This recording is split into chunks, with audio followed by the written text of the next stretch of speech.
With us today is a group of remarkable artists who are part of the exhibition Du Bois in Our Time, and joining them in conversation are Du Bois scholars from across the country and distinguished Umass faculty, past and present, to speak on a subject of great mutual interest, the legacy of W.E.B. Du Bois as we perceive his legacy today.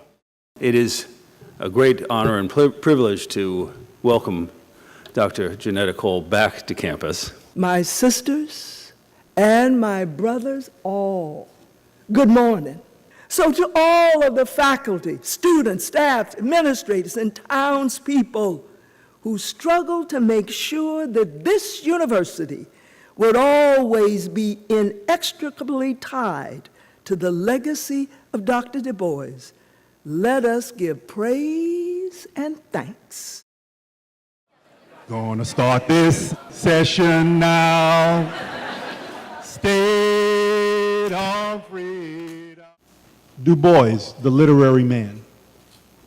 The word was his medium, letters his clay, paint, found objects, and so on. He was a master of the arts. I feel like it's important for me, as Du Bois says, to represent truth.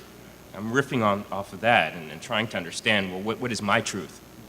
And how can I, dig within the artist identity and expand upon that? I mean, it's, I am a black artist, and that's first and foremost. For years, I thought of myself as being an artist first, but I think in the society in which we live, I mean, it's a lot more complicated. I think about the media and the way that blackness is interpreted. I think it can be often misguided, and I think that there's a whole bunch of representations that, quite honestly, I don't buy into. But for me, my job, I think, is just trying to understand, myself within the context of this society and this environment. I can testify after 30 years of working with my predominantly Latino and black students and participants in KOS. Yeah, the souls of black folk are alive and well, and what is really important is, especially white Americans have got to start discovering their own black souls. It's part of their life, it's part of the language, it's part of the mindset.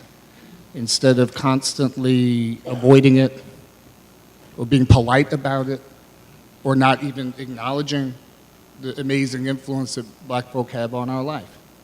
When we talk about the African Holocaust, when we talk about the Middle Passage, when we talk about the enslavement of African people, when we talk about colonization, when we talk about segregation, Jim Crow, Jane Crow, lynching, these kinds of things, these are efforts at dehumanizing a whole group of people, and the soulfulness of it is the ways in which we sort of speak our special truth, even in the face of the most insurmountable odds.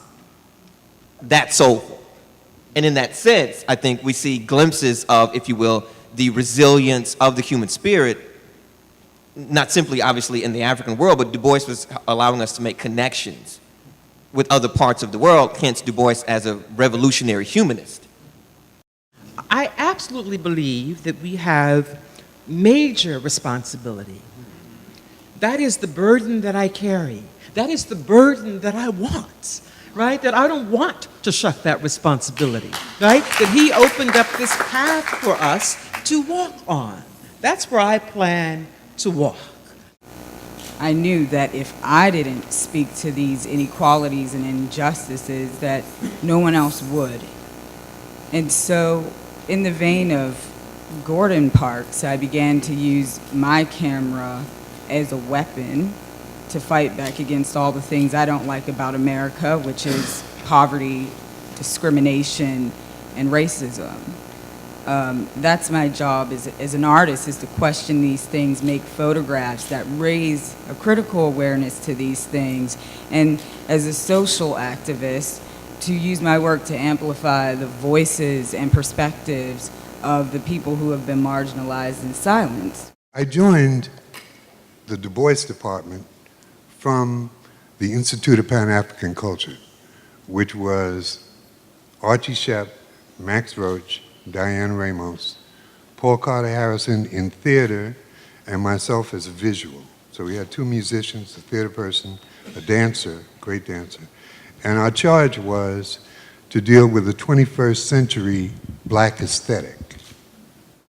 The unique premise of this exhibition was to pair artists and scholars together to explore what collaboration and dialogue could offer them, could offer us. The process started with us all coming together about a year ago, and we all came to sort of talk about this legacy of Dr. Du Bois. And through this process, then we left. We went our own ways, and we all were kind of given this opportunity to decompress, to kind of think about these ideas further. I then kept in touch with certain people. Jim Campbell was one of these people who became part of the process.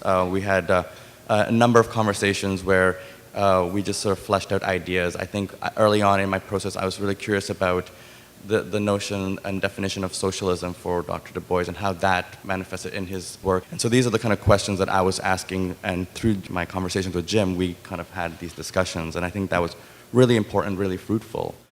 I think a lot of times when we go to the studio, that there are moments when we go and we pace, no one's around. Studio is church.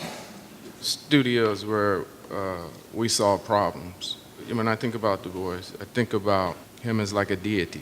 He's such a complex person that I kept thinking like, oh man, just that thinking position, like wow, I'm really actually trying to figure, he's a very important person who I want to make a monument for. I always think it's exciting when artists sort of start at one place, but they continue the pull from history.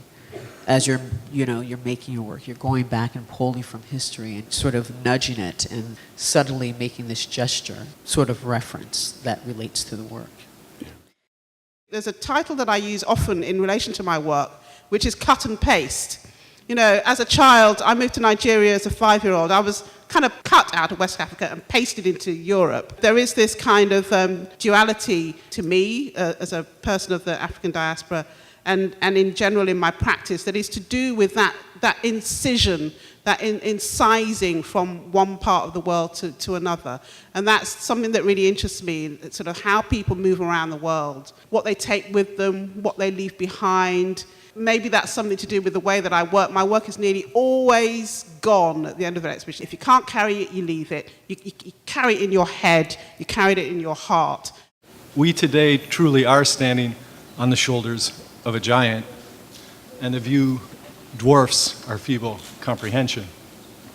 If my short years as editor have taught me anything, it's that we here at the University of Massachusetts have been fortunate enough to have a few giants in our midst as well. Obviously, now I'm alluding, among others, to the people who are sitting next to me at this table. No words to conclude this extraordinary day, but there is a legacy to carry on, and it's through these artworks, it's through a memorial garden.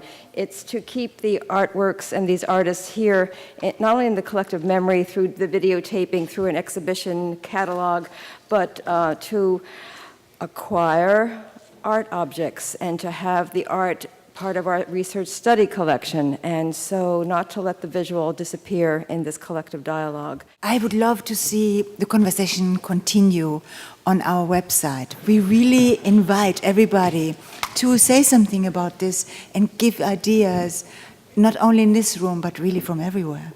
And let this go on. Thank you. Thank you. Thank you.